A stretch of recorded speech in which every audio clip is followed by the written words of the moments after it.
ഈ മാസം 10-ന് കോഴിക്കോട് നഗരത്തിൽ വെച്ചാണ് ഈ ഒരു സംഭവം ഉണ്ടാകുന്നത്. ഇപ്പോൾ നവമാധ്യമങ്ങളിൽ ദൃശ്യങ്ങൾ ഏറെ വൈറലാണ്. ആ യുവതി ആരാണെന്ന് എല്ലാവരും അന്വേഷിക്കുന്നുണ്ട്. എന്നോടൊപ്പം ഉണ്ട് മുംതാസ് എന്നാണ് പേര്. ഇപ്പോൾ നിങ്ങളാണ് എല്ലാ വാർത്തകളിലും സോഷ്യൽ മീഡിയയിലൊക്കെ നിറഞ്ഞു നിൽക്കുന്നത്. യഥാർത്ഥത്തിൽ എന്താണ് സംഭവിച്ചത്? എന്തിനാണ് KSRTC ബസ്സിൻ്റെ ചില്ലടിച്ച് തകർത്തത്? ഞാൻ ആദ്യം തന്നെ എന്തായാലും ഒരു കാര്യം പറയാം. അവരുടെ അടുത്ത് ഞാൻ ഈ ഒരു പ്രശ്നത്തിന് ഞാൻ ഓൾറെഡി മാപ്പ് പറഞ്ഞതാണ്. ഇതിനുള്ളൊരു ഫൈനും നമ്മൾ കെട്ടിവെച്ചതാണ് എന്ന് പറഞ്ഞിട്ട് അത് ജസ്റ്റിഫൈ ചെയ്യല്ല. ആ ഒരു സമയത്ത് നമുക്ക് ഉണ്ടായിട്ടുള്ളൊരു പാനിക് ഫ്രസ്ട്രേഷനിൽ പറ്റിപ്പോയൊരു അബദ്ധമാണ്. അപ്പം ഞാൻ ഒരിക്കലും ഇതിനെ ഓവറായിട്ട് ജസ്റ്റിഫൈ ചെയ്ത് എല്ലാവരും ഇങ്ങനെ ചെയ്യണമെന്നോ അതൊന്നല്ല ഞാൻ പറയുന്നത്. പക്ഷേ ഒരു എമർജൻസി സിറ്റുവേഷനിൽ പറ്റിപ്പോയിട്ടുള്ളൊരു അബദ്ധമാണ്. അപ്പോൾ അതിനുള്ള ഫൈനും ഞാൻ ഓൾറെഡി പേ ചെയ്ത് കഴിഞ്ഞു. ഈ പ്രശ്നവും സോൾവ് ആയിട്ടുള്ളതായിരുന്നു. ഇത് കഴിഞ്ഞിട്ട് 5ാമത്തെ ദിവസമാണ് വീഡിയോ വരുന്നുണ്ടായിരുന്നത്. അപ്പം ഞാനിപ്പോൾ നേരിട്ടുകൊണ്ടിരിക്കുന്നത് സൈബർ ബുള്ളിയിങ് ആണ്. ഈ ഒരു കേസിനെ ഇവർ പലതുമായിട്ടും കോറിലേറ്റ് ചെയ്യുന്നുണ്ട്. ഞാനിട്ട വസ്ത്രവും അല്ലെങ്കിൽ എൻ്റെ ഒരു ഇതുമെല്ലാം വെച്ചിട്ട് അവർ ജഡ്ജ് ചെയ്യുന്നുണ്ട്. അപ്പോൾ നമ്മൾ എല്ലാവരുടെ വീട്ടിലും ഉള്ളതാണ് ഇപ്പം സ്ത്രീകൾ എന്ന് പറയുന്നത്. അപ്പം അവർക്ക് ഏത് സാഹചര്യത്തിലാണെന്നുണ്ടെങ്കിലും പ്രശ്നങ്ങൾ വരാം. അപ്പോൾ ഇതാണ് എനിക്ക് പറയാനുള്ളത്. എന്താണ് ബസ്സിലെന്ന് സംഭവിച്ചത്? ഇത്രയും പ്രകോപനം ഉണ്ടാകാൻ എന്താ കാരണം? ബസ്സിൽ സംഭവിക്കാന്ന് വെച്ചിട്ടുണ്ടെങ്കിൽ ഞാൻ അവരുടെ അടുത്ത് ഒരുപാട് റിക്വസ്റ്റ് ചെയ്തു ഒന്ന് നിർത്തി തരാൻ വേണ്ടി. എവിടെ വെച്ചാ ബസ് കയറിയത്? ഞാൻ കോട്ടയ്ക്കൽ വെച്ചിട്ടാണ് ബസ്സിൽ കയറിയിട്ടുണ്ടായിരുന്നത്. അപ്പോൾ കോഴിക്കോടേക്കാണ് ടിക്കറ്റ് എടുത്തത്. ഞാൻ കോഴിക്കോട് ഇറങ്ങാമെന്നാണ് വിചാരിച്ചിട്ടുണ്ടായിരുന്നത്. പക്ഷേ എനിക്കൊരു എമർജൻസി സിറ്റുവേഷൻ വന്ന സമയത്ത് ഞാൻ അവരുടെ അടുത്ത് ഇവിടെ ഒന്ന് നിർത്തി തരുമെന്ന് ചോദിച്ചു. ലുലുവിൻ്റെ സൈഡിൽ നിർത്തി തരുമെന്ന് ചോദിച്ചു. അപ്പോൾ ലുലുവിൽ അവിടെ നിർത്താൻ പറ്റില്ല എന്ന് പറഞ്ഞു. അപ്പോൾ ഓക്കെ, അങ്ങനെയാണെന്നുണ്ടെങ്കിൽ എന്നാൽ മിംസിൻ്റെ അവിടെ നിർത്തി തരും, അതൊരു സ്റ്റോപ്പാണല്ലോ, അങ്ങനെ നിർത്തി തരാൻ പറ്റുമോ? അപ്പോഴും പറ്റില്ലെന്ന് പറഞ്ഞു. അപ്പോൾ പറ്റില്ലെന്ന് കുറേ പ്രാവശ്യം പറഞ്ഞ സമയത്ത് ഞാൻ പറഞ്ഞു ഇത് എമർജൻസി എക്സിറ്റ് യൂസ് ചെയ്യുക, അല്ലാണ്ട് വേറെ നിവർത്തിയില്ല എന്നുള്ള രീതിയിൽ ഞാൻ അവരുടെ അടുത്ത് പറഞ്ഞു. അപ്പോൾ അവർ ഓക്കെ എന്താണെന്ന് വെച്ചാൽ ആയിക്കോളൂ എന്നുള്ളൊരു ഇതായിരുന്നു. അപ്പം ആ ഒരു മൊമെൻറ്റിൽ നമ്മൾ പെട്ടെന്ന് ഞാൻ ഒറ്റയ്ക്ക് സഞ്ചരിക്കുകയായിരുന്നു, വേറെ കൂടെ ആരും ഉണ്ടായിരുന്നില്ല. പിന്നെ വേറൊരു സപ്പോർട്ട് ഇല്ലാത്തൊരു രീതിയിലാണ്. അപ്പം നമ്മുടെ മൈൻഡ് പെട്ടെന്ന് ട്രിഗറായിട്ട് എന്താണെന്നുള്ളൊരു ഇതിൽ സംഭവിച്ചിട്ടുള്ളൊരു കാര്യമാണ്. അപ്പം അങ്ങനെയാണ്. എമർജൻസി സിറ്റുവേഷൻ എന്ന് പറഞ്ഞാൽ ശാരീരികമായി ബുദ്ധിമുട്ടുണ്ടായതാണ്.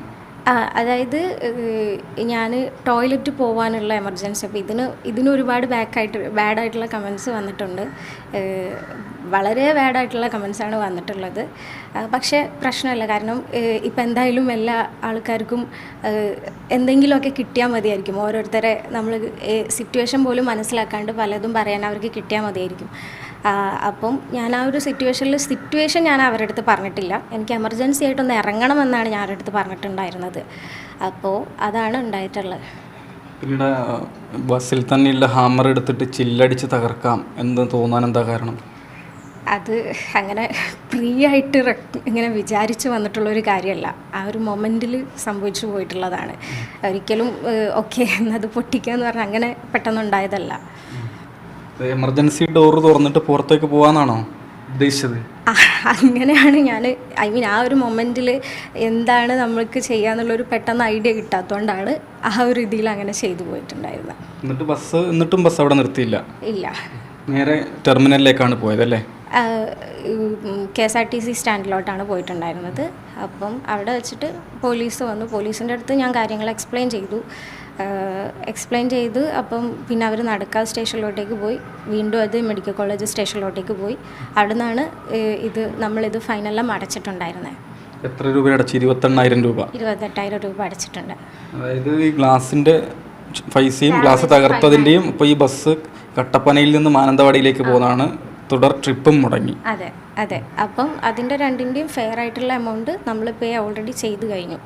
അപ്പോൾ ഇത് എൻ്റെ അടുത്തു നിന്നുള്ള അപ്പോളജി ലെറ്ററും അവർ വാങ്ങിയിട്ടുണ്ട്. ഞാനും അപ്പോളജി പറഞ്ഞിട്ടുണ്ട്.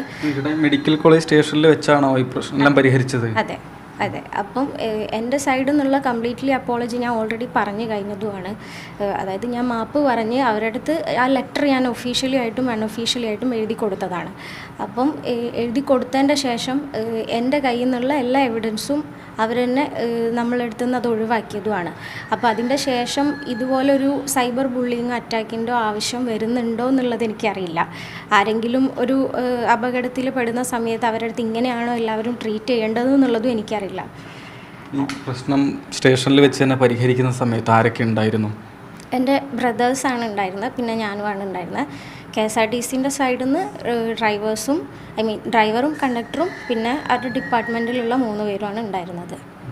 ഈ പ്രശ്നം പരിഹരിച്ചിട്ട് പിന്നീട് ആണ് ഇത് പൊങ്ങി വന്നത് വീണ്ടും? അതെ, അതായത് പ്രശ്നം ഓൾറെഡി സോൾവ് ചെയ്ത് കഴിഞ്ഞ സംഭവം ഇപ്പോൾ ഇന്നലെയാണ് ഇത് വൈറലായിട്ടുള്ളത്. അതൊരു പ്രൈവറ്റ് ബസ്സിൻ്റെ ഒരു ഇതിലാണ് ഇത് ഫസ്റ്റ് വന്നിട്ടുണ്ടായിരുന്നത്. അപ്പോൾ രാവിലെ തൊട്ട് എനിക്ക് ആൾക്കാർ ഇത് അയച്ചു തരുന്നുണ്ട് എന്താണെന്ന് ചോദിച്ചിട്ട്. ഫസ്റ്റ് കണ്ട ഒരു വീഡിയോയിൽ ഇത് ബ്ലറായിട്ടാണ് ഇട്ടിട്ടുണ്ടായിരുന്നത്, ഫേസ് ബ്ലറാക്കിയിട്ടാണ് ഇട്ടത്. അപ്പം പലർക്കും ഞാനാണോന്ന് ഡൗട്ടാണ് ഉണ്ടായിട്ടുള്ളൂ. അപ്പോൾ പിന്നെ അതിൻ്റെ ശേഷം വന്നിട്ടുള്ള എല്ലാ പേജിലും ഫേസ് റിവീൽ ചെയ്തിട്ട് തന്നെയാണ് ഇട്ടിട്ടുള്ളത്. അപ്പോൾ എൻ്റെ കൺസെൻറ്റ് ഇല്ലാണ്ട് ഇത്തരത്തിലൊരു വീഡിയോ പ്രചരിക്കുന്നത് ശരിയായിട്ടുള്ള കാര്യമാണോ എന്നുള്ളത് അവരെന്നെ പറയേണ്ടതാണ്. ഇത് ഇങ്ങനൊരു നടന്നതിൻ്റെ ശേഷം സൈബർ അറ്റാക്കിങ്, സൈബർ ക്രൈം എന്ന് പറയുന്നത് വലിയൊരു കാര്യമാണ്. അതിപ്പം എന്തിൻ്റെ ബേസിലാണെന്നുണ്ടെങ്കിലും വലിയൊരു ക്രൈം തന്നെയാണ്. അപ്പം ഞാൻ ചെയ്തതിനെ ജസ്റ്റിഫൈ ചെയ്യല്ല, പക്ഷേ ഇതിൻ്റെ മേളിൽ ഇത്രയും ആൾക്കാർ എന്നെ ബുള്ളി ചെയ്യേണ്ട ആവശ്യമുണ്ടോ എന്നുള്ളത് അറിയില്ല. എൻ്റെ അക്കൗണ്ട് ഇപ്പം ഓൾമോസ്റ്റ് ഒരു 20 വട്ടം എങ്ങാനും ഇത് ഞാൻ പാസ്വേഡ് അടിച്ച് കയറിക്കൊണ്ടിരിക്കുകയാണ്. എത്രയോ ആൾക്കാർ ഭയങ്കരമായിട്ട് ബ്ലോക്ക് ചെയ്തിട്ട് എന്താണ് സോഷ്യൽ മീഡിയ അക്കൗണ്ട്. അതെ, സോഷ്യൽ മീഡിയ അക്കൗണ്ട്. അപ്പോൾ ഇതിന് ഇത്രയും ആൾക്കാർ ഇങ്ങനെ ചെയ്യേണ്ട ആവശ്യമുണ്ടോ എന്നുള്ളതും എനിക്കറിയില്ല. അപ്പോൾ ഈ മുംതാസ് ബസ്സിൽ പോകുമ്പോൾ ഹെഡ്ഫോണൊക്കെ വെച്ചിട്ടാണല്ലോ പോകുന്നത്, ലുക്കൊന്നും ശരിയായില്ല എന്നൊക്കെ പറഞ്ഞിട്ടും കുറേ കമൻറ്റ്സ് ഒക്കെ കണ്ടിരുന്നു. ലുക്കിനെ പറ്റി പറയുന്നുണ്ട്. ഞാൻ ഒരു ആങ്കറാണ്. അപ്പോൾ ഞാൻ അന്നൊരു വർക്കിന് വേണ്ടിയിട്ടാണ് പോകുന്നുണ്ടായിരുന്നത്. ഇപ്പോൾ ഈ വർക്കിന് പോകുന്ന സമയത്ത് അതർ നോയ്സ് കേൾക്കാതിരിക്കാൻ ഞാൻ ഹെഡ്ഫോൺ യൂസ് ചെയ്ത് ഞാൻ എൻ്റെ ഒരു സാധനം കേട്ടുകൊണ്ടിരിക്കുകയായിരുന്നു. അത് ക്യാരക്ടർ അസാസിനേറ്റ് ചെയ്യേണ്ട കാര്യമാണെന്ന് എനിക്കറിയില്ല. ഏതായാലും സോഷ്യൽ മീഡിയ ബുള്ളിങ് അറ്റാക്കൊക്കെ എന്താണെന്ന് അല്ലേ, അത് എത്രത്തോളം ആണെന്ന് മനസ്സിലാക്കി വരികയാണ്. അല്ല, സോഷ്യൽ മീഡിയ അറ്റാക്ക് എന്ന് പറയുന്നത് നമ്മൾക്ക് പുതിയ കാര്യമായിട്ട് എനിക്ക് തോന്നിയിട്ടില്ല. കാരണം ഡെയിലി കാണുന്നതാണല്ലോ. ആരെങ്കിലും ഒരാളെ കിട്ടിയിട്ടുണ്ടെന്നുണ്ടെങ്കിൽ ആൾക്കാർ എങ്ങനെയായാലും അവരുടെ മേലെ അറ്റാക്ക് ചെയ്യുന്നതും ഈ കാര്യങ്ങളൊക്കെ നമ്മൾ ഒരു ദിവസം അല്ലെങ്കിൽ അടുത്ത ദിവസം കാണുന്നതാണ്. അപ്പം എനിക്കിതൊരു പുതിയ കാര്യമാണെന്നുണ്ടെങ്കിലും ക്രിയേറ്റേഴ്സിന് ആർക്കും ഇതൊരു പുതിയ കാര്യമായിട്ട് എനിക്ക് തോന്നുന്നില്ല. അപ്പോൾ ഞാനിത് ഫേസ് ചെയ്യുന്നത് ഫസ്റ്റ് ടൈമാണ്. എൻ്റെ ജീവിതത്തിൽ ഞാൻ ഫസ്റ്റ് ടൈമാണ് ഇത് ഫേസ് ചെയ്യുന്നത്. ഇതുപോലൊരവസ്ഥ വേറൊരാൾക്ക് വരരുതെന്നാണ് എൻ്റെ ഒരു ആഗ്രഹം. കാരണം ഒരാൾ തെറ്റ് ചെയ്തിട്ട് അത് ഏറ്റു പറയാമെന്ന് പറയുന്നത് വലിയ കാര്യമാണ്. അപ്പം ഞാൻ തെറ്റ് ചെയ്തിട്ട് അത് ഏറ്റു പറഞ്ഞിട്ടും ഇതുപോലൊരു ബാക്ക്ലാഷ് വരിക എന്ന് പറയുന്ന സമയത്ത് ഭയങ്കര സങ്കടം തോന്നിയിട്ടുണ്ട്. ഇപ്പോൾ തന്നെയാണ് ഈ അദൃശ്യങ്ങളിൽ മുംതാസും അങ്ങോട്ട് വീഡിയോ എടുക്കുന്നുണ്ട് ജീവനക്കാരുടെയൊക്കെ, അത് പിന്നീട് പുറത്തു വിട്ടോ? ഇല്ല, ഞാൻ വിട്ടിട്ടില്ല. അതാണ് ഞാൻ പറഞ്ഞത്. ആ വീഡിയോ അവർ കംപ്ലീറ്റ്ലി ഡിലീറ്റ് ചെയ്തിട്ടുണ്ട്. എൻ്റെ സൈഡിൽ നിന്നുള്ള കംപ്ലീറ്റ് സാധനം ക്ലിയർ ചെയ്ത് അപ്പോളജി പറഞ്ഞ് അവരുടെ സൈഡ് ക്ലിയർ ആയിട്ടുണ്ട്. ഞാൻ അവരെയും കുറ്റം പറയല്ല, എന്നെയും ജസ്റ്റിഫൈ ചെയ്യല്ല, പക്ഷെ അങ്ങനെ ചെയ്ത് കഴിഞ്ഞിട്ടുണ്ട്. അതായത് പോലീസ് സ്റ്റേഷനിൽ, കോഴിക്കോട് മെഡിക്കൽ കോളേജ് പോലീസ് സ്റ്റേഷനിൽ വെച്ച് ഫൈൻ അടച്ച് 28,000 രൂപ അടച്ച് പൂർണ്ണമായും പ്രശ്നം പരിഹരിച്ചൊരു വിഷയമാണ് പിന്നീട് ദിവസങ്ങൾക്കിപ്പുറം പൊന്തി വന്നതെന്നുകൂടിയാണ് മുംതാസ് പറയുന്നത്. അതിനുശേഷം സാമൂഹ്യ മാധ്യമങ്ങളിലൂടെയും ഒക്കെ തന്നെ വലിയ ആക്രമണം നേരിടുന്നു. അത് അവസാനിപ്പിക്കണമെന്നൊരു അഭ്യർത്ഥന കൂടിയാണ് മുംതാസിനുള്ളത്. ഈ മാസം 10-ാം തീയതി കോഴിക്കോട് നഗരത്തിൽ മിംസ് ആശുപത്രി പരിസരത്ത് കട്ടപ്പനയിൽ നിന്ന് മാനന്തവാടിയിലേക്ക് പോകുന്ന KSRTC പ്രീമിയം AC ബസ് എത്തിയ സമയത്താണ് അതിനകത്ത് വെച്ച് ഈ ഒരു സംഭവം ഉണ്ടാകുന്നത്. ക്യാമറമാൻ മേണുവിനൊപ്പം രാഹുൽ KV, മാതൃഭൂമി ന്യൂസ്.